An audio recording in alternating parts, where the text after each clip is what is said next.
सर्वगणार्चितसेवितलिङ्गं भावैर्भक्तिभिरेव च लिङ्गं दिनकरकोटिप्रभाकरलिङ्गं तत्प्रणमामि सदा शिवलिङ्गम् अष्टदलोपरिवेष्टितलिङ्गं सर्वसमुद्भवकारणलिङ्गम्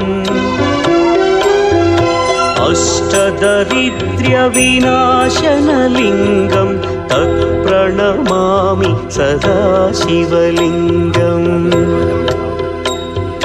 सुरगुरुसुरवरपूजितलिङ्गं सुरवनपुष्पसरार्चितलिङ्गम्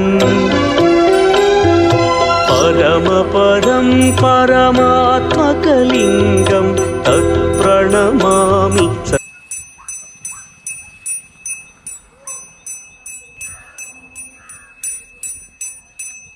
அப்படியே வாங்க வா